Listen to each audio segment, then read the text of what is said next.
everybody, welcome back to the channel. Okay, I thought I'd do a little quick video because I'm doing a fair bit of fine-tuning acoustically in this room at the moment, and I thought I'd bring you guys up to date because the next few videos you see will certainly see the room looks a little different. I've been fiddling around with quite a few different parameters in the room and measuring different frequency responses and doing sweeps and working out exactly how to fine-tune and get, I'm crafting a sort of signature in this room that I'm looking for. And so what I'll do is I'll spin the camera around and we'll have a wander around this room and I'll show you exactly what I'm doing, and so you guys can see. So I spin the camera. So here at the door, you can see that I've taken one of the acoustic panels out that was sitting next to this one. I've put a diaphragmatic bass trap just in here by the seat.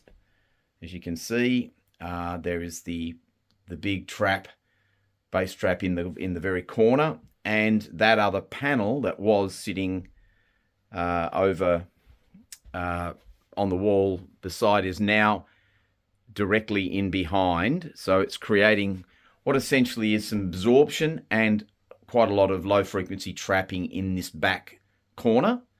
As you can see, the curtains are now closed in this room. That has made a dramatic difference. High frequency response off the window behind the seated position here. If we move around here a bit further, you can see that it's exactly the same thing has taken place in this corner. So another chair there, obviously. We've got absorption on the back wall. We have diaphragmatic bass traps in the corners and by that seat there where bass propagates in the corner of the room.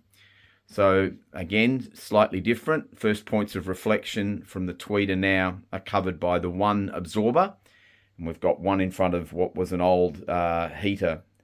That's always been the case. Nothing's changed there. So if we move around a bit further, you can see that I've now got the diaphragmatic bass trap behind the Wilson in the very corner there, and I have some absorption above.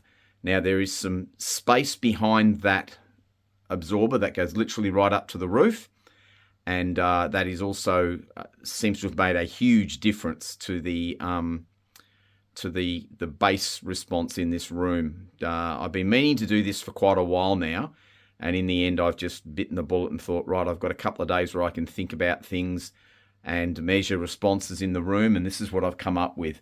So now our television is covered by a very soft absorbing blanket. At this point, that's what I'm going to do there. What I'm looking to do is source some diffusion that I will put across this front wall.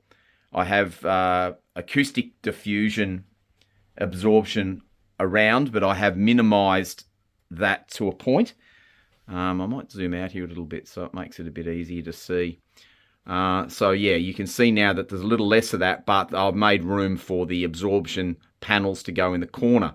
Now obviously over here you can see this exactly the same thing. It's a mirror image behind this speaker of what we did over that side.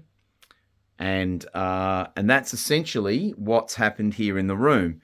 Obviously nothing's changed as far as what's happening in the system. Other than, of course, the Plexar 3000 is now up on the cabinet behind the rack with all the other power supplies. So obviously there is the power supply for the RCM Theria.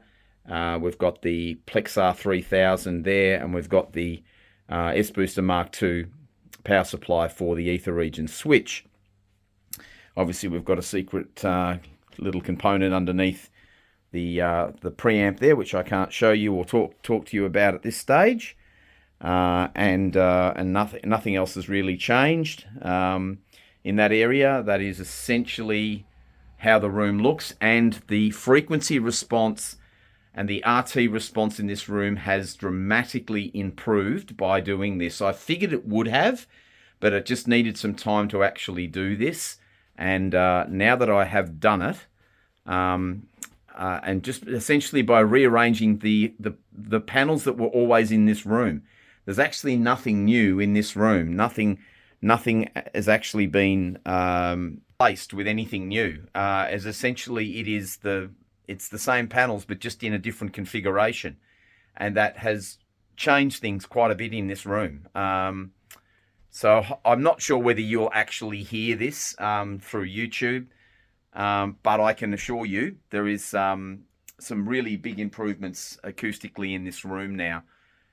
Just by taking some stuff out where I thought it was probably wasted and putting it in areas where I thought it might make an improvement, and it certainly has. So anyway, there's a little update. That's what's going on in here at the moment.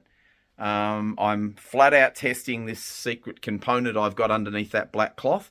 Doing a lot of testing on this. I'll have a lot more to say about it in the near future, so I can talk to you guys about exactly what it is, exactly what it's done, what it's doing in this room, and I will talk to you further about that when I am able to. So thanks for watching.